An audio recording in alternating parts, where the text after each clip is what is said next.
Hola, bienvenidos, bienvenidas nuevamente junto a ustedes. Y aquí comienza esta edición de la Conexión Digital Meridiana de Telesur. Acompáñenos.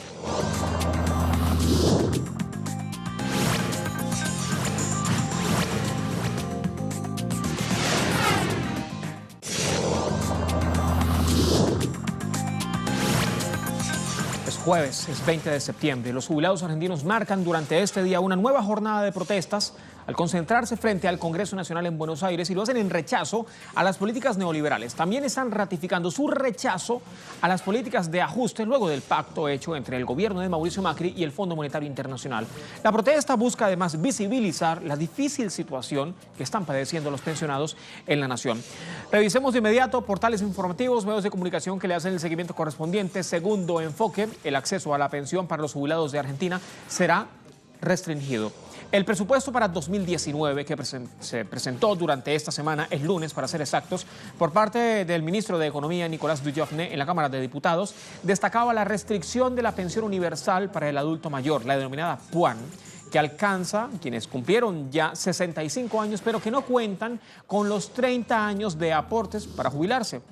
Esa jubilación pasará a ser incompatible con el desempeño de cualquier actividad en relación de dependencia o por cuenta propia. Y así lo especificaron desde el propio organismo de economía. La PUAN, que está vigente desde mediados del anterior 2016, es una prestación mensual que equivale al 80% del haber mínimo. Actualmente es de 6.909 pesos argentinos y esto se traduce en unos $174. Pero para acceder a su cobro se requiere tener 65 años y esto como mínimo. Igual edad para hombres como para mujeres y ser argentino de nacimiento, por opción o naturalizado. Y en este último caso, con una residencia legal mínima de unos 10 años de antigüedad. O ser extranjero con residencia legal mínima de 20 años de antigüedad. El portal de la casa, www.telesurtv.net, tiene más informaciones. La pregunta que muchos se hacen, se refleja en nuestra multiplataforma: ¿cómo afecta a los jubilados argentinos el acuerdo con el Fondo Monetario Internacional? Bueno, pues la reciente ayuda económica del Fondo Monetario Internacional compromete a Argentina a realizar algunas modificaciones que afectan, entre otras cosas, a su población más longeva, a la de más avanzada edad. El anterior jueves, el 7 de mayo, se aprobó en Argentina el acuerdo entre el Fondo Monetario Internacional y el gobierno de Mauricio Macri, que realizaba ya el Fondo Monetario Internacional un préstamo por $50.000 millones a la República Argentina bajo el establecimiento de ciertas exigencias fiscales. Una de ellas, recortar el gasto público, ajustes que afectan en varios sectores de la sociedad y entre ellos a los adultos mayores, que van a haber modificaciones en el cambio de la edad jubilatoria, además de concentrarse en el cese a las moratorias y al regreso a las AFJP, que es el denominado ajuste de fondo de pensiones. El cuestionado sistema argentino de pensiones, que es administrado por empresas de capitales privados y estatales, están implementándose también desde la época de Carlos Menem. Actualmente en Argentina, 70% de los jubilados y pensionados no pueden cubrir sus necesidades básicas ante la situación económica del país, según la propia Defensoría de la Tercera Edad. De acuerdo con el organismo, las necesidades básicas de un jubilado están entre alimentos, medicinas y servicios, alcanzan los 21.127 pesos argentinos, costos que están por encima de las pensiones que actualmente están recibiendo, que es cuando mucho 8.200 pesos argentinos. Jornada de protestas. Edgardo Esteban en directo.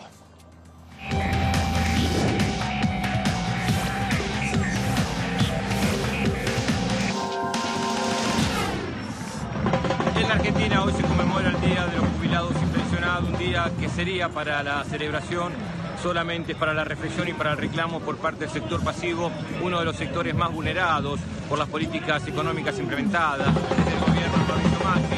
Reclaman un incremento salarial digno a partir de su salario, que está por debajo de la línea de pobreza, en una política de Estado que reformó una jubilación a partir de la reforma provisional que se aprobó en diciembre del año pasado en el Congreso de la Nación, sacándole $5.000 millones, pero también quitándole beneficios como los medicamentos gratis, la asistencia en las obras sociales, lo que significa toda la estructura de apoyo a nivel de atención.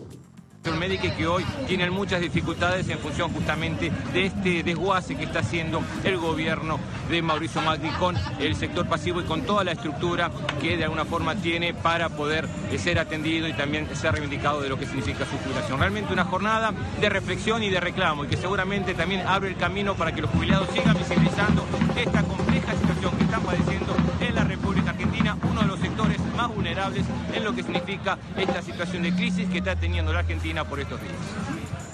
En las calles, jornada de reclamos, pero también hay reclamos, hay reacciones en redes sociales. Me quedo en Twitter, ahí estaba el reporte de Edgardo Esteban, pero me voy con las reacciones.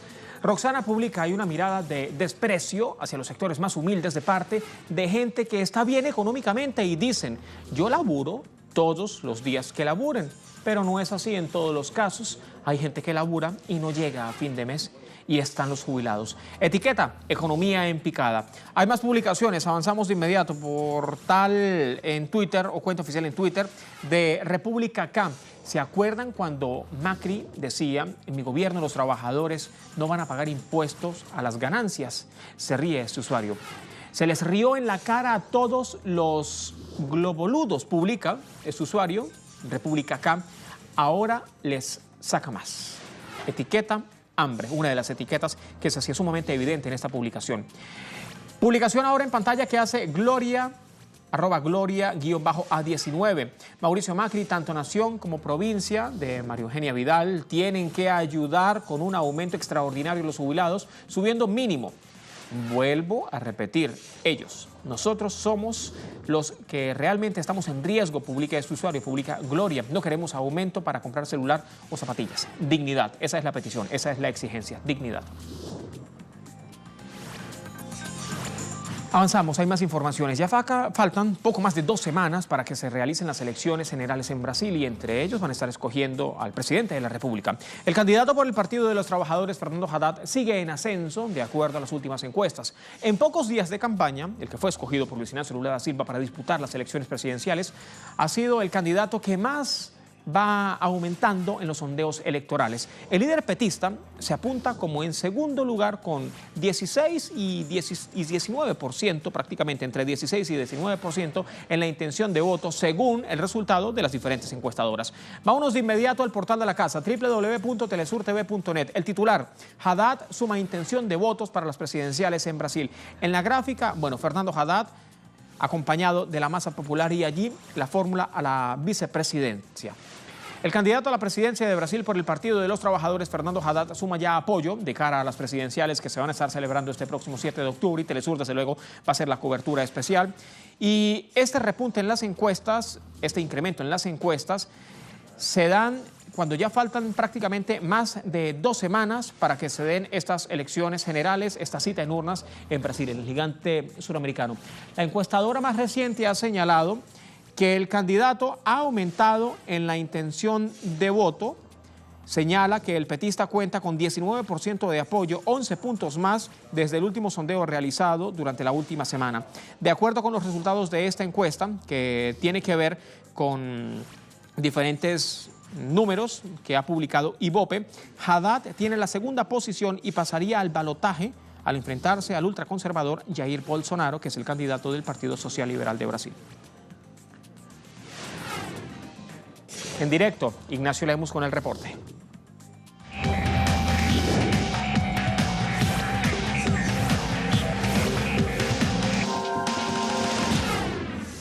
Saludos, una nueva encuesta de la agencia Datafolia muestra que de cara a las elecciones presidenciales del 7 de octubre se confirma en segundo lugar Fernando Haddad, candidato del Partido de los Trabajadores, que ha reemplazado a Luis Ignacio Lula da Silva y que en este momento está en un proceso de transferencia de la intención de voto con la que contaba Lula, que se veía en primer lugar y como favorito de cara a las elecciones presidenciales, ahora hacia Fernando Haddad, ex alcalde de Sao Paulo y ex ministro de Educación durante los gobiernos del Partido de los Trabajadores. En primer lugar continúa Jair Bolsonaro, el candidato de ultraderecha, con 28% de la intención de voto, Fernando Haddad con 16%, más atrás aparece Ciro Gómez, candidato de centro izquierda, con 13% de los votos, más atrás Geraldo Alckmin del Partido Socialdemócrata Brasileño, el candidato neoliberal que se alió a Michel Temer durante el gobierno de facto de Michel Temer, que ya cuenta con 13%, una gran caída para Geraldo Alckmin, y Marina Silva más atrás, la ambientalista y candidata de centro, con 7% de la intención de voto. Esto ocurre mientras en este momento se dirige hacia la sede de la Policía Federal en Curitiba Noam Chomsky, lingüista y activista estadounidense que visitará a Luis Ignacio Lula da Silva en su prisión. Esto ocurre después de que el Comité de Derechos Humanos de la ONU haya exigido que la participación de Lula en las elecciones presidenciales, ahora un nuevo apoyo por parte de una figura internacional, una de las figuras más relevantes del último siglo en cuanto a su activismo y su lucha contra el imperialismo en todo el planeta, que ahora llega a Brasil en un momento clave para la democracia brasileña. Estudios. Y así es como también van en aumento las muestras de apoyo para con el líder del Partido de los Trabajadores, Luis Ignacio Lula da Silva. Hay más informaciones, más personas se suman al programa Vuelta a la Patria, que es un programa implementado por el gobierno de la República Bolivariana de Venezuela. Ahora, desde Colombia, la Embajada Venezolana en Bogotá ya ultima todos los detalles para la salida de más de un centenar de personas que van a estar regresando a su país de origen, que van a estar regresando a la República Bolivariana de Venezuela. Paola Fernández tiene el reporte en directo. A esta hora se ultiman los detalles en la Embajada de Venezuela para acoger a las personas que se sumarán al programa del gobierno de Venezuela Vuelta a la Patria. Lo que se espera es que en horas de la tarde lleguen cerca de 76 personas para primero hacer un registro y conocer a qué estados de Venezuela se dirigirán. Estos 2 buses llegarán hasta Bucaramanga, donde se espera que se sumen 2 buses más. Esta caravana llegará hasta la ciudad de Cúcuta, donde atravesarán la frontera colombo-venezolana, y como se hizo con el primer grupo, recibirán atención médica para posteriormente llegar y reencontrarse de nuevo con sus familias en territorio venezolano. Gracias, Paola. A otras informaciones, hablemos de Ecuador. El Frente Unitario de Trabajadores se moviliza durante esta jornada de jueves en contra de las medidas económicas que ha establecido el gobierno de Lenín Moreno. Cristian Salas. Las centrales sindicales del Frente Unitario de Trabajadores FUT marcharán nuevamente en contra de las medidas económicas aplicadas por el presidente Lenín Moreno. La movilización se realizará a partir de las 16 horas y partirá desde los exteriores del Instituto de Seguridad Social ubicado en el centro norte de Quito. Según anunciaron, avanzarán hasta el centro histórico. Ellos solicitan al gobierno se tomen en cuenta las propuestas de los trabajadores para resolver el déficit fiscal, pero sobre todo rechazan el despido masivo en el sector público. Seguimos revisando las redes sociales de nuestros corresponsales. Publicación que hace Eduardo Martínez, corresponsal de Telesur en México, la vamos a ver ya en pantalla. Aparece en pantalla la publicación. Son 274 los cuerpos almacenados en cajas de tráilers en el estado de Jalisco. Gobierno estatal promete que antes del 15 de octubre serán depositados de forma adecuada. Presidente electo de México, Andrés Manuel López Obrador, asegura que es el resultado de la llamada guerra contra el narco.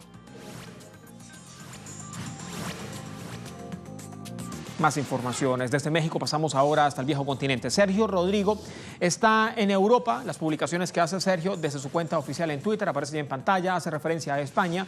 Buscan varias balsas con centenares de migrantes frente a las costas de Andalucía.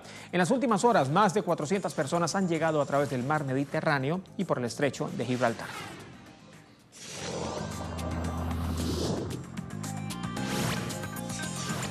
Más noticias, revisamos las publicaciones que ahora ha hecho Karina Cartagena, corresponsal de Telesur en los Estados Unidos. Un tiroteo en Maryland deja varios muertos y heridos. Según autoridades, el atacante está herido. El suceso ocurrió en un local de la distribución de la empresa de farmacias Rite Aid. Continúa la investigación.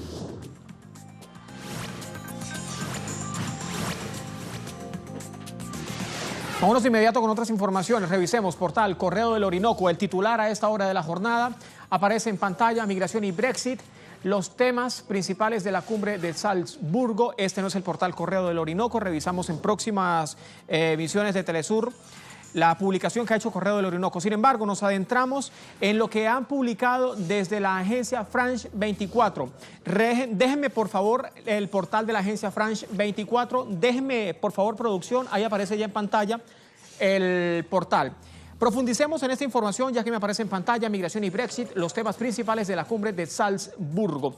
En pantalla, bueno, esta fotografía oficial de los integrantes, los líderes de los países de la Unión Europea que se reunieron recientemente en Salzburgo, esto es en Austria, para, entre otras cosas, debatir varios temas en la agenda de todos los países del bloque, que es la crisis migratoria y las negociaciones sobre el Brexit. Habrán más reuniones entre el grupo de la Unión Europea sobre la salida del Reino Unido, de la Unión Europea, y también sobre una de las propuestas que han hecho varios integrantes de la Unión Europea, que es incrementar la cantidad de efectivos militares en las fronteras con el norte de África para tratar de contener la crisis migratoria. Se espera que sean unos 10.000 funcionarios que vayan a ser desplegados según las propias ofertas que han hecho varios líderes de la Unión Europea.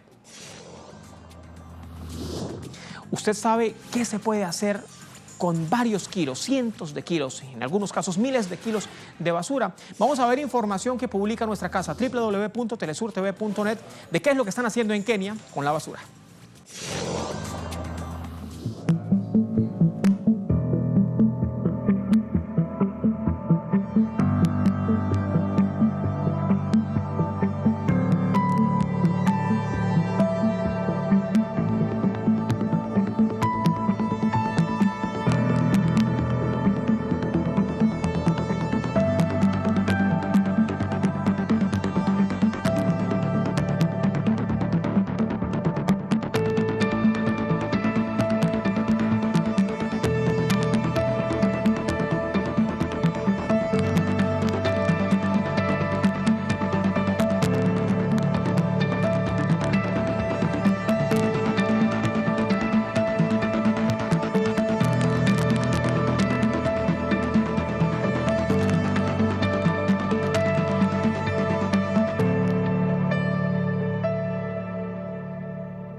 Bueno, lo prometido siempre es deuda. Vámonos de inmediato hasta el portal venezolano Correo del Orinoco. Revisemos el titular a esta hora de la jornada. El titular más destacado: líderes coreanos han celebrado el éxito de la tercera cumbre intercoreana y además esperan reunirse durante los próximos meses de ese 2018.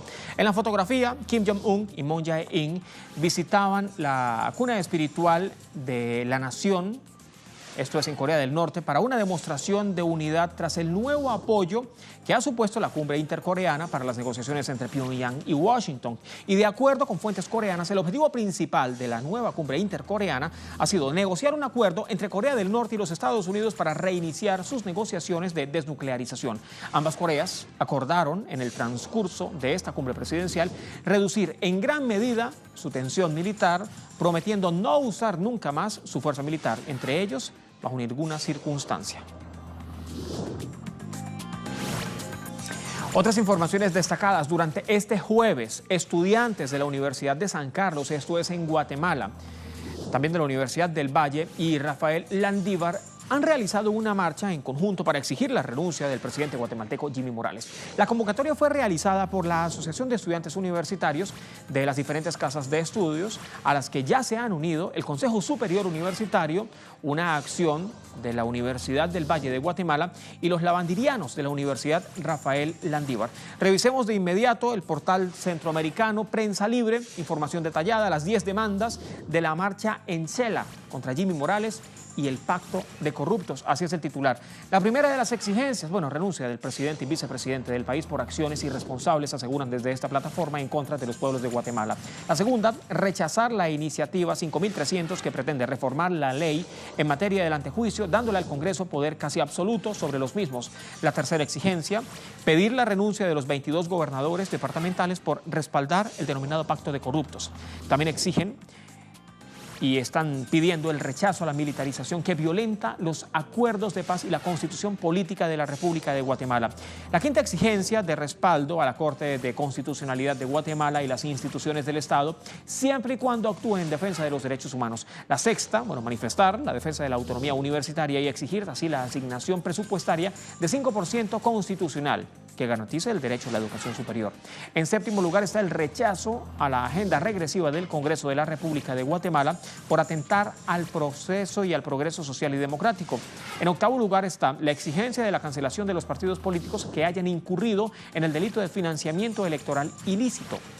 La novena exigencia de condena se da a la limitación a la libre emisión del pensamiento en contra de las instituciones educativas. Y la última es la renuncia de la canciller Sandra Joel y del ministro de Gobernación, Enrique de Harnart, por manifestar constantemente la defensa de intereses oscuros del gobierno de Jimmy Morales. Más portales informativos, emisoras unidas. Vamos a ver cómo están titulando desde esta plataforma. Comité Campesino del Altiplano se sumará a la marcha de este mismo jueves. Una publicación que fue hecha hace algunas horas. Así es como el Comité Campesino del Altiplano, el denominado CCDA, se ha sumado o ha manifestado sumarse a las manifestaciones, a las movilizaciones previstas para este jueves 20 de septiembre y así apoyar a la Universidad de San Carlos de Guatemala, a la USAC. Marcelo Sabuc, uno de los dirigentes del comité, ha dicho recientemente que llevarán a cabo marchas en los departamentos de Quiché, Alta Verapaz, Sololá, Suchiquitipés y en la ciudad capital, en la ciudad de Guatemala. Campesinos van a estar exigiendo la renuncia del binomio presidencial y que sean investigados por actos de corrupción y financiamiento electoral ilícito. Además, solicitarán la renovación del mandato de la CICIG y la continuidad del comisionado Iván Velázquez al respecto. De todo ello, parte del Secretariado General de la Asociación de Estudiantes Universitarios ha explicado que más de 30 organizaciones se han sumado a la convocatoria hecha por la comunidad estudiantil.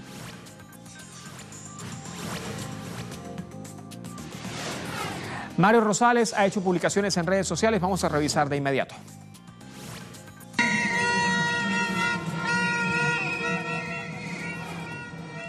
Allí es como está la cobertura de Telesur, seguimiento correspondiente que le hacemos desde nuestra multiplataforma con el corresponsal en el lugar de la noticia, Mario Rosales. La publicación que hace en Twitter: llegan más columnas de manifestantes a la Plaza Central de Guatemala para exigir la renuncia de Jimmy Morales por las decisiones tomadas en los últimos días. Y las imágenes dan cuenta de ello.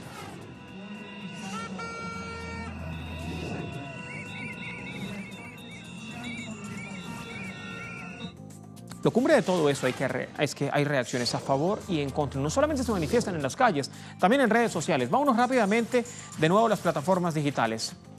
El sancarlista es un integrante de la Universidad de San Carlos.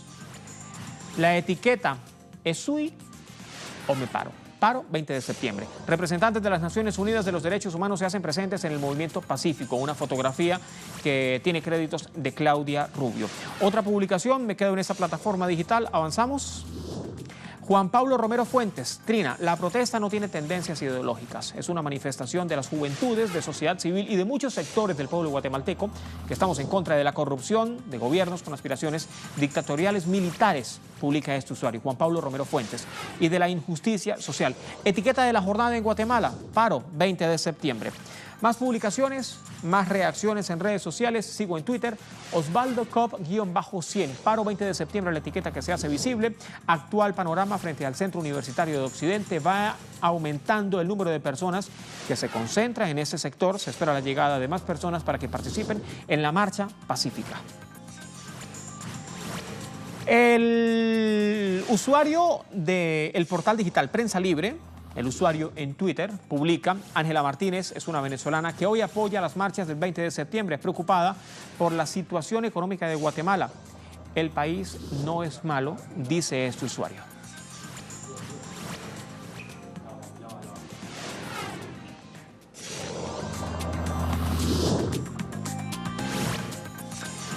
Hablemos ahora de Sudáfrica. Ya para la despedida les dejamos con imágenes de referencia, imágenes que han sido publicadas en nuestra plataforma digital en Facebook. Recuerde que estamos como @Telesur en cualquier plataforma digital, en cualquier red social y también como www.telesurtv.net. Allí, en Sudáfrica, ya no será delito para un adulto consumir o poseer cannabis a título privado para su consumo personal a domicilio. Y esto lo ha declarado recientemente un juez. Las imágenes son de referencia. A ustedes, como siempre, muchísimas gracias. Hasta la próxima.